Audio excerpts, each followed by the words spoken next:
부모님들 중에 이런 부모님들이 있어요.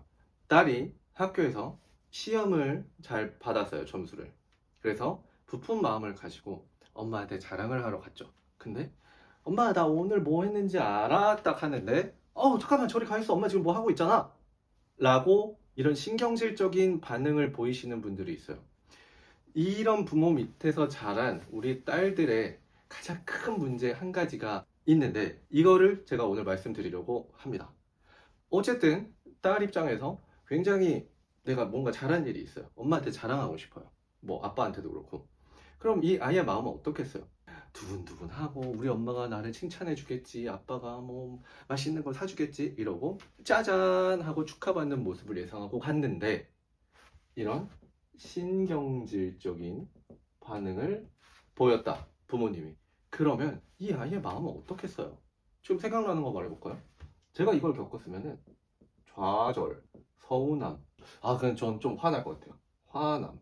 좀 아들이어서 그러고 좀 남성성이 있어서 그런지 좀 화날 것 같아요. 서운함, 뭐 짜증남, 우울. 그래서 뭐 울겠죠. 근데 이 중에서 서운함이 가장 클 것 같다라는 생각이 듭니다. 아이를 키우면서 뭔가 바빠서 한두 번 정도는 이런 반응을 보일 수 있다 칠게요. 그런데 이 영상에서 말하는 거는 반복적으로 부모가 신경질적인 모습을 보였다라고 했을 때, 특히나 우리 딸 아이들은 서운함, 좌절감이 굉장히 올라오게 되어 있어요. 그러면 이 아이의 머릿속에는 어떤 무의식이 들어가게 되냐면은, 문제가 발생했을 때 해결하지 않고 회피한다. 이 회피성 인격을 가지게 되게 됩니다. 이 아이가 갑자기 20살, 30살이 됐다고 회피성 인격이 없어지고 갑자기 막 직면하고 대면하고 용기 있게 문제 해결하고, 그거는 절대 되지 않아요. 어렸을 때부터 회피성 인격이 형성이 되면은 어른이 되어서 할아버지가 할머니가 되어도 계속 이게 이어집니다. 그래서 공식적으로 어떤 일이 발생하느냐? 문제가 발생해요. 여러 가지 문제가 있겠죠. 학생 때는 친구와의 다툼, 어떠한 뭐 학습적 문제, 성인이 돼서는 뭐 남자친구와 문제, 남편과의 문제, 지인과의 문제, 이런 문제가 있어요. 그러면 문제 발생했을 때 해결을 하지 않고 회피를 합니다. 그러다가 어떻게 되느냐? 잠수를 타죠. 왜? 이거는 남자분들이 조금 더 많이 좀 공감을 하실 것 같은데, 여자친구랑 연애하다가 싸웠는데 그 잠수 타시는 분들도 있어요. 갑자기 연락이 안 돼요. 전화기가 꺼져 있어요.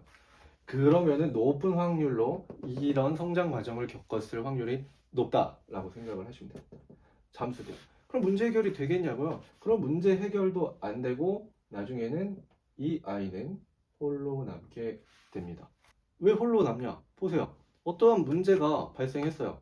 한쪽의 문제일 수도 있지만 박수는 양쪽에서 쳐야지 문제가 생기는 거예요.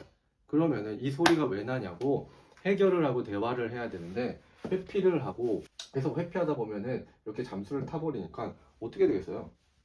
그냥 홀로 남는 거예요. 주변 사람들이 다시 와서 똑똑똑똑똑똑 노크를 하는 시기도 있겠죠. 왜 그래? 나와봐. 근데 이게 영원할 것 같아요? 영원하지 않아요. 그러면 나중에 홀로 남게 되는 구조를 가지게 됩니다.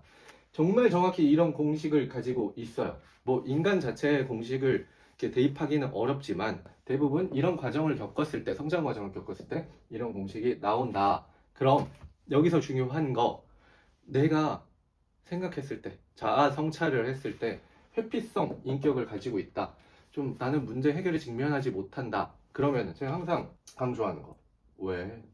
내가 왜 그런 성격을 가지게 됐을까 생각하고 자아 성찰하고, 그 다음에 상담의 궁극적인 목적은 자아 실현이에요. 자아 실현. 자아 실현은 어떻게 하느냐? 내가 회피성 인격이면 반대로 해야 될 거 아니에요. 문제가 발생했어요. 해결이 못할 것 같아요. 그래서 회피를 해요. 그러면 이 과정을 지우고 직면을 하셔야죠. 제가 지금 이렇게 직면이라고 쉽게 말하지만 회피성 인격으로 10년, 20년, 30년 사셨던 분들이 갑자기 직면하는 거는 굉장히 어려워요. 저는 어렵다고 말씀을 드렸어요. 그런데 계속 이렇게 살면 안 되니까 내가 한 번쯤은 직면을 해야 돼요. 직면을 하고 그 사람이랑 대화를 하고, 이 사람한테 필요한 게 뭐냐? 성공적인 경험이 필요해요. 그러면 이 머릿속 안에는 말을 하니까 해결이 되네. 내가 언쟁이 좀 있었지만 그래도 표현하니까 문제 해결이 됐네? 이 경험이 차곡차곡 쌓여야 돼요. 그러면 이 아이의 머릿속에서도 문제가 발생하면은 내가 직면했을 때 문제 해결이 되는구나. 그러면은 친구도 배우자도 아이도 내가 다 잘 곁에 둘 수 있구나. 혼자가 되지 않는다라는 거죠. 이 구조를 무수히 많이 반복하고 행동하고 다시 성찰하고 행동하고 이런 경험, 성공적 경험들이 많아야 돼요. 이게 해결 방법 중에 하나입니다. 그래서 제가 항상 영상에서도 말하지만 이 회피성 인격을 가졌다는 게 여러분의 잘못은 아니에요. 뭐 그렇게 좀 기질적으로 타고날 수도 있는 거고 부모님이 이런 좀 신경질적인 반응을 보여서 여러분도 피해를 받은 거죠. 그렇기 때문에 절대 내가 회피성 인격을 가졌다고 자책은 하지 말아주셨으면 좋겠어요. 하지만 이 영상을 보시는 분들은 내가 회피성 인격을 가졌더라도 좋은 해결 방법을 제시를 했으니까 이거에 꼭 성공하셔서 앞으로도 문제 해결도 잘하고 직면도 잘하고 좀 당당한 여러분이 되셨으면 좋겠습니다.